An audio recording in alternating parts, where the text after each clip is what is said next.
अब बच्चों आ जाओ, इसमें थर्ड एग्जांपल में देख लो। यहाँ पे मैंने फिर डिटर्मिनेंट को शॉर्ट फॉर्म में लिखा है। ये 3/3 ऑर्डर का डिटर्मिनेंट है। इसमें हमने क्या किया, R1 रो को चेंज किया। क्या किया, इसमें R1 plus R2 plus R3 इसको हमने क्या कर दिया, ऐड कर दिया। First row, second row, third row को ऐड कर दिया। इसको कहने का क्या मतलब है कि R2 के हर एक एलिमेंट को हमने 1 से मल्टीप्लाई करके R1 में ऐड कर दिया। फिर R3 के हर एक एलिमेंट को एक्चुअली यहाँ पे क्या किया है, यहाँ पे हमने दो ऑपरेशन इकट्ठे लगा दिया है। यहाँ पे क्या बोला है, R3 को हटा दो। अभी तुम देखो, यहाँ मैंने क्या बोला, R1 को चेंज किया R1 प्लस R2। इसका क्या मतलब है, R2 के हर एक एलिमेंट को 1 से मल्टीप्लाई करके R1 के करस्पॉन्डिंग एलिमेंट्स में ऐड कर दिया। फिर क्या किया, R3 के हर एक एलिमेंट को 1 से मल्टीप्लाई करके R1 के करस्पॉन्डिंग एलिमेंट्स में ऐड कर दिया। तो दो ऑपरेशंस को मिला दिया इकट्ठे। तो क्या हो गया, R1 को हमने चेंज किया, R1 plus R2 plus R3 कर दिया। तो भी डिटर्मिनेंट का वैल्यू चेंज नहीं होगा। ये डिटर्मिनेंट सेम ही है। इसको फिर तुम कैसे लिख सकते हो, प्रूफ क्या इसका मैंने दिया कि ये डिटर्मिनेंट सेम है। इसको फिर तुम क्या लिख सकते हो, R1 R2 R3 अलग अलग कर लिया ऐसे। इसका वैल्यू जीरो हो जाएगा, क्यों, बिकॉज सेकेंड रो और first row second row identical है, तो ये जीरो हो जाएगा, क्यों, बिकॉज फर्स्ट रो और थर्ड रो आइडेंटिकल है, तो ये भी जीरो। तो फिर देख लो, ये डिटर्मिनेंट किसके इक्वल हो गया, पहले डिटर्मिनेंट के इक्वल हो गया। ठीक है, अब कॉलम के लिए देख लेते हैं। कॉलम के लिए देख लो, हमारे पास क्या है, C1 C2 C3। हमारे पास एक 3/3 ऑर्डर का एक डिटर्मिनेंट दे रखा है।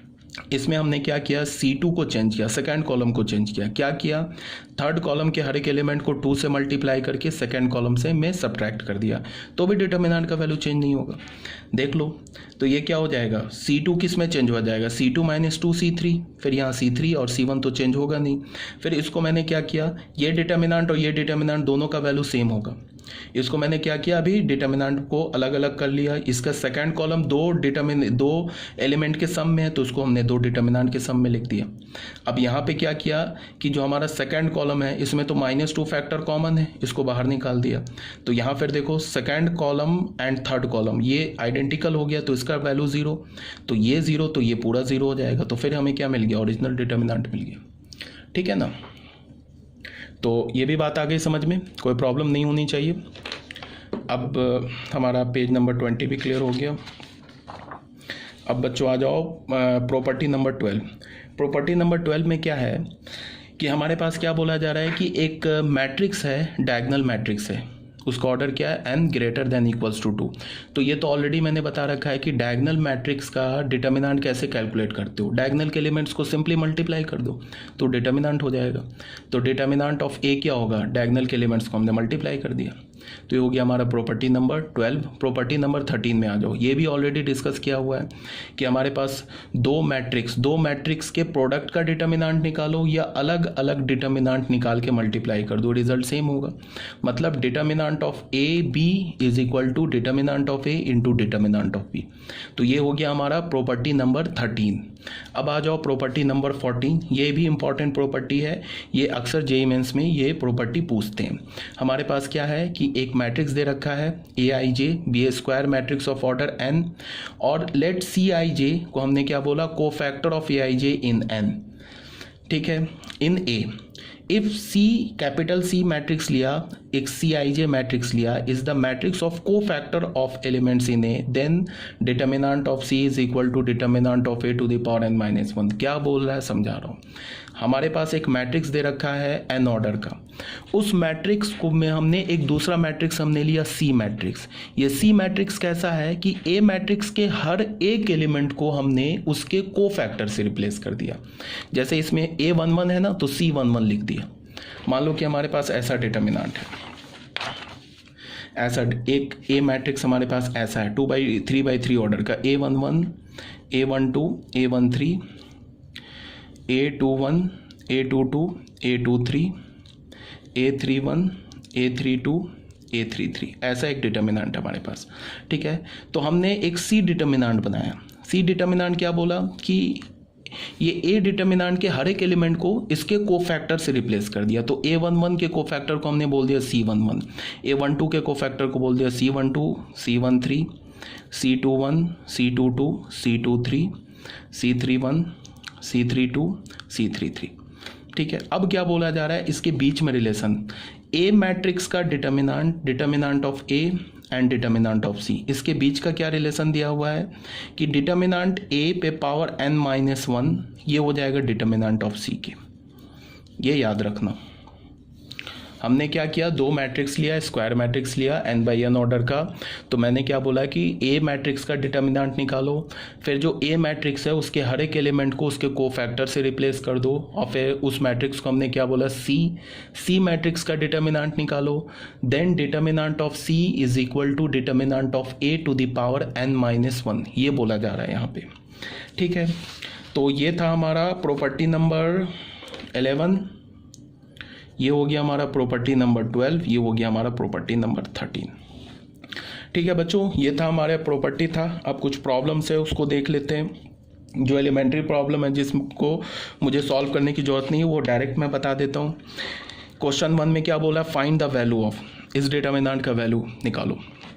ठीक है, इन दो डिटर्मिनेंट के सम का वैल्यू निकालो। तो देखो होगा क्या कि सबसे पहले तो तुम प्रॉपर्टी याद रखो। प्रॉपर्टी जब तक याद कैसे होगा, प्रॉपर्टी क्वेश्चन सॉल्व करके। अभी जो आगे जो क्वेश्चन मैं सॉल्व करूंगा इसमें प्रैक्टिस चाहिए। प्रॉपर्टी ऐसे नहीं याद होगा कि तुम प्रॉपर्टी को बैठ के रट जाओगे तो याद नहीं होगा। तुम क्वेश्चन जब सॉल्व करोगे ना, तो जब उसमें तुम प्रॉपर्टी यूज़ करोगे तो तुम्हें खुद ही प्रॉपर्टी याद हो जाएगा। प्रॉपर्टी क्या होगा कि रो कॉलम को इंटरचेंज करेंगे तो माइनस आ जाएगा बाहर। फिर क्या हो जाएगा कि अगर सारे रोज और कॉलम को इंटरचेंज कर देंगे तो डिटर्मिनेंट का वैल्यू सेम होगा। कोई कॉमन फैक्टर होगा अगर किसी भी रो कॉलम में, तो उस कॉमन फैक्टर को बाहर निकाल लेंगे। अगर हमने किसी भी रो के मल्टीपल को किसी दूसरे रो में ऐड कर दिया तो डिटर्मिनेंट का वैल्यू चेंज नहीं होगा। अगर हमने किसी भी कॉलम के मल्टीपल को किसी दूसरे कॉलम में ऐड कर दिया तो भी डिटर्मिनेंट का वैल्यू चेंज नहीं होगा। ये सब फिर एक मैंने बताया रोल ओवर, वो याद रखना है तुम्हें। फिर तुम्हें याद रखना है कि अगर कोई भी दो रो, कोई भी दो कॉलम आइडेंटिकल हो गया तो डिटर्मिनेंट वैल्यू 0 हो जाएगा। अगर फिर याद रखना है कि अगर तुम्हें कोई भी दो रो एक दूसरे का मल्टीपल हो गया तो भी डिटर्मिनेंट वैल्यू चेंज हो जाएगा, ये 0 हो जाएगा। अगर कोई भी दो कॉलम एक दूसरे का मल्टीपल हो गया तो भी डिटर्मिनेंट वैल्यू 0 हो जाएगा। तो ये सब प्रॉपर्टी याद तुम्हें कैसे होगा, ये प्रॉपर्टी याद तभी होगा जब तुम क्वेश्चन पे करोगे प्रैक्टिस। प्रॉपर्टी रटोगे तो कभी याद नहीं होगा। क्वेश्चन सॉल्व करोगे, हर प्रॉपर्टी तुम यूज कर लोगे ना एक बार, खुद ही प्रॉपर्टी याद हो जाएगा। अब जैसे देखो बोल क्या रहा है इसमें, फाइंड द वैल्यू ऑफ, इस दो डिटर्मिनेंट के सम का वैल्यू निकालना है। ठीक है, एक तो रास्ता हमारे पास क्या है कि इसको हम अलग कैलकुलेट कर लें, इसको अलग कैलकुलेट कर ले, तो यहाँ से एक रियल नंबर मिलेगा, यहाँ से एक रियल नंबर मिलेगा, ऐड कर ले। तो हम ऐसा नहीं करने जा रहे हैं। हम जितने अभी आगे क्वेश्चन सॉल्व करेंगे उस सब में डिटर्मिनेंट की प्रॉपर्टी यूज़ करेंगे। ठीक है, तो ये देखा हमने, ये डिटर्मिनेंट देखा।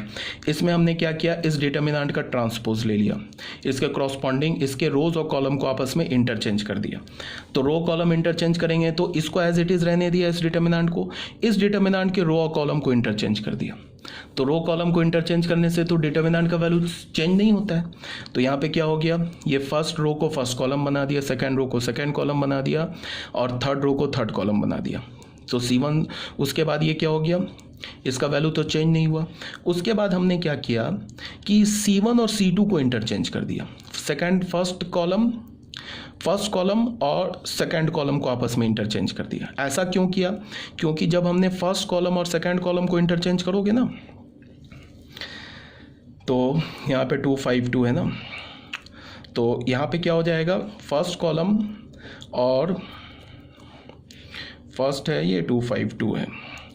तो यहाँ पे हमने क्या किया, सेकंड कॉलम को और थर्ड कॉलम को, सॉरी मैं गलती हो गई है, सेकंड कॉलम और थर्ड कॉलम को हमने इंटरचेंज कर दिया है।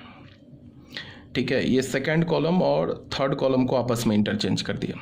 तो देखो ये उठ के कहाँ गया, यहाँ, ये उठ के यहाँ गया। ऐसा क्यों किया, क्योंकि जब तुम फर्स्ट सेकंड कॉलम और थर्ड कॉलम को इंटरचेंज करोगे ना, तो डिटर्मिनेंट का वैल्यू जो होगा ना वो माइनस से चेंज हो जाएगा। तो यहाँ माइनस आ गया। अब ऐसा करने पे क्या हो गया कि ये डिटर्मिनेंट और ये डिटर्मिनेंट बिल्कुल एग्जैक्टली सेम हो गया, बीच में माइनस का साइन है, तो आंसर हमारा क्या हो गया, 0। ठीक है, अब ये तुम बोलोगे कि पता कैसे चलेगा कि हमने यहाँ पे ट्रांसपोज लिया, फिर हमने सेकंड कॉलम और थर्ड कॉलम को इंटरचेंज कर दिया। तो ये पता तब चलेगा जब तुम करोगे प्रैक्टिस, और कोई रास्ता नहीं है। प्रॉपर्टी तुम्हें तभी समझ में आएगा कि कौन सा प्रॉपर्टी कब यूज़ करना है, किस स्टेप में यूज़ करना है, वो तभी पता चलेगा जब तुम क्वेश्चन की करोगे प्रैक्टिस। 10-20 क्वेश्चन सॉल्व कर लोगे ना डिटर्मिनेंट की प्रॉपर्टी पे बेस्ड क्वेश्चन, तो खुद ही याद हो जाएगा। अब आ जाओ बच्चों क्वेश्चन नंबर 2 में। क्वेश्चन नंबर 2 क्या बोल रहा है, can a 2/2 determinant be equal to 3/3 determinant. क्या एक 2/2 ऑर्डर का डिटर्मिनांट एक 3/3 ऑर्डर के डिटर्मिनांट के इक्वल हो सकता है। तो ऑब्वियस ही बात है, पहले बिल्कुल हो सकता है, क्योंकि डिटर्मिनांट क्या है, एक नंबर है।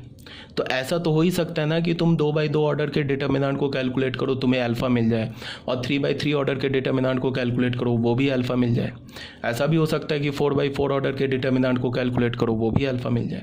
तो हमेशा हो सकता है 2/2 ऑर्डर का डिटर्मिनांट का वैल्यू और 3/3 ऑर्डर के डिटर्मिनांट का वैल्यू बिल्कुल सेम हो सकता है। 4/4 ऑर्डर के डिटर्मिनांट का वैल्यू भी सेम हो सकता है। 5/5 ऑर्डर के डिटर्मिनांट का वैल्यू भी सेम हो सकता है। तो आंसर हमारा क्या हो गया, यस। अब यहाँ पे मैंने क्या बताया है, ये इंपॉर्टेंट है, थोड़ा सा देखो ध्यान से। यहाँ पे मैंने क्या बताया है, यहाँ पे मैंने बताया है कि एक 2/2 ऑर्डर के डिटर्मिनांट को तुम 3/3 ऑर्डर के डिटर्मिनांट में भी लिख सकते हो, 4/4 ऑर्डर के डिटर्मिनांट में भी लिख सकते हो, 5/5 ऑर्डर के डिटर्मिनांट में भी लिख सकते हो, 6/6 ऑर्डर के डिटर्मिनांट में लिख सकते हो। ठीक है, तुम कैसे लिख सकते हो इसको देखो। हमने क्या किया कि यहाँ पे इस डिटर्मिनेंट का वैल्यू क्या लिखा है, 1 2 3 4 लिखा है ना। तो इसमें हमने क्या किया कि फर्स्ट रो को क्या कर दिया, 1 0 0 कर दिया, और फर्स्ट रो को 1 0 0 कर दिया। यहाँ पे हमने 2 डैश दे दिया। यहाँ पे तुम कुछ भी लिखो, कोई भी एलिमेंट लिखो, इस डिटर्मिनेंट का वैल्यू इस डिटर्मिनेंट का वैल्यू सेम आएगा। यहाँ पे तुम कुछ भी लिख लो, कोई भी रियल नंबर लिखो, ये जो 3/3 ऑर्डर का डिटर्मिनेंट है और ये जो 2/2 ऑर्डर का डिटर्मिनेंट है, इनका वैल्यू सेम ही आएगा। क्यों आएगा, तुम ऐसे देखो, मान लो यहाँ पे हमने कोई भी 2 नंबर लिख दिया और इस डिटर्मिनेंट को हमने फर्स्ट रो के लॉन्ग एक्सपेंड किया। तो फर्स्ट रो के लॉन्ग एक्सपेंड करेंगे तो क्या होगा, 1 × 1 का कोफैक्टर, तो 1 का कोफैक्टर लिखोगे तो ये फर्स्ट कॉलम ये हट जाएगा तो ये मिल जाएगा। तो 1 × दिस तो किसके इक्वल होगा, इसके इक्वल होगा। प्लस 0 का लिखोगे, 0 × 0 का कोफैक्टर, तो 0 × 0 का कोफैक्टर वो 0 हो जाएगा। फिर 0 × फिर अगेन 0 का कोफैक्टर वो भी 0 हो जाएगा। तो फाइनल हमें क्या मिला, 1 × दिस डिटर्मिनेंट। तो 1 × इसका डिटर्मिनेंट लोगे तो यही डिटर्मिनेंट के तो इक्वल आएगा। अब तुम देखो पैटर्न क्या हो रहा है, 1 लिखा उसके बाद 2 0 लिखा यहाँ पे। अब 4/4 ऑर्डर का लिखने के बाद 1 लिखा उसके बाद 3 0 लिखा, 1 के नीचे स्पेस छोड़ दी, यहाँ पे कोई भी तुम एलिमेंट लिख सकते हो। उसके बाद फिर 1 लिखा, फिर 2 0 लिखा। अब उसके बाद क्या, इस 1 के भी नीचे 2 स्पेस छोड़ दिया। अब यहाँ पे हमने फाइनली 1 2 3 4 लिख दिया। अब इस डिटर्मिनेंट जो है ना 4/4 ऑर्डर का डिटर्मिनेंट, ये 3/3 ऑर्डर के डिटर्मिनेंट के इक्वल है। इस 3/3 ऑर्डर का डिटर्मिनेंट इस 2/2 ऑर्डर के डिटर्मिनेंट के इक्वल है। सारे वैल्यूज सेम आएंगे। कैसे, अगर तुमने इसके फर्स्ट रो के लॉन्ग एक्सपेंड किया, यहाँ जो डैश है ना इसमें तुम कोई भी रियल नंबर डाल दो, कोई फर्क नहीं पड़ता है। यहाँ पे जैसे ये इस डिटर्मिनेंट को ना हमने फर्स्ट रो के लॉन्ग एक्सपेंड करेंगे तो क्या होगा, 1 × 1 का कोफैक्टर। तो 1 का कोफैक्टर कैसे लिखोगे, इसको हटा दोगे इसको हटा दोगे तो ये क्या मिल जाएगा, ये। चलो मैं करके दिखाता हूँ, शायद कंफ्यूज हो रहे होगे। इस डिटर्मिनेंट का मैंने वैल्यू लिखता हूँ। यहाँ पे डिटर्मिनेंट 1 0 0 0 डैश 1 0 0 डैश डैश 1 2 ये डैश स्पेस। यहाँ पे तुम कोई भी रियल नंबर लिख लो अपने मर्जी से। मान लो यहाँ पे -5 लिख दिया, 6 लिख दिया, 7 लिख दिया, 9 लिख लिया, 100 लिख दिया, कुछ भी लिख दिया। इसका वैल्यू अगर तुमने फर्स्ट रो के लॉन्ग एक्सपेंड किया तो क्या होगा, 1 × 1 का कोफैक्टर, 1 का कोफैक्टर के लिए फर्स्ट कॉलम और फर्स्ट रो हटा दिया तो क्या बचा हमारे पास, 1 9 100 0 1 2 0 1 3 0 2 4 ऐसे बच गया। अब फिर क्या किया, बाकी ये 0 0 के लॉन्ग एक्सपेंड करोगे तो सब 0 हो जाएगा। अब फिर तुमने क्या किया कि अब फिर इसको फर्स्ट रो के लॉन्ग एक्सपेंड किया, तो फर्स्ट रो के लॉन्ग तो 1 और फिर 1 का कोफैक्टर, तो 1 का कोफैक्टर के लिए फर्स्ट कॉलम फर्स्ट रो हटा दिया तो हमें क्या मिला, 1 2 3 4 मिल गया। अब 0 के लॉन्ग करोगे एक्सपेंड करोगे तो ये 0 0 ही हो जाएगा। तो अगेन आ गया ना 2/2 ऑर्डर का डिटर्मिनेंट। ठीक है, इसी तरह से या इसी प्रकार से अगर आप ये 5/5 ऑर्डर के डिटर्मिनेंट को आप अगर कैलकुलेट करोगे तो ये भी 2/2 ऑर्डर का डिटर्मिनेंट ही आएगा। ठीक है ना, ये भी 2/2 ऑर्डर का डिटर्मिनेंट ही आएगा। क्लियर है कि लिखने का पैटर्न क्या है, लिखने का पैटर्न है क्या कि 1 लिखो आगे 2 0 लिखो। अगर 3/3 ऑर्डर पे लिखना चाह रहे हो तो 1 लिखो 2 0 लिखो, 1 के नीचे डैश दे दो, यहाँ पे कोई भी एलिमेंट डाल दो, कोई भी रियल नंबर डाल दो। उसके बाद अगर 4/4 ऑर्डर का लिखना है तो 1 3 0 और 1 के नीचे ऐसे करके कोई भी रियल नंबर डाल सकते हो। उसके बाद फिर अगेन 1, 1 के आगे 2 0, फिर 1 के नीचे कोई भी रियल नंबर डाल सकते हो। अब यहाँ पे बचा ना, यहाँ भी 2 एलिमेंट डाल सकते हो, यहाँ भी 2 एलिमेंट डाल सकते हो, तो उसमें हमने क्या कर दिया 1 2 3 4 डाल दिया। तो ये क्या हो गया 4x4 ऑर्डर के टर्म में हमने लिख दिया 2x2 ऑर्डर के डिटर्मिनेंट को। अब 5x5 ऑर्डर के टर्म में लिखना है तो क्या करेंगे 1 आगे 4 0, फिर 1 के नीचे कोई भी रियल नंबर डाल सकते हो, फिर आगे 1, फिर आगे 3 0, फिर इस 1 के नीचे कोई भी रियल नंबर डाल सकते हो, फिर 1 आगे 2 0, इसके नीचे भी कोई रियल नंबर डाल सकते हो।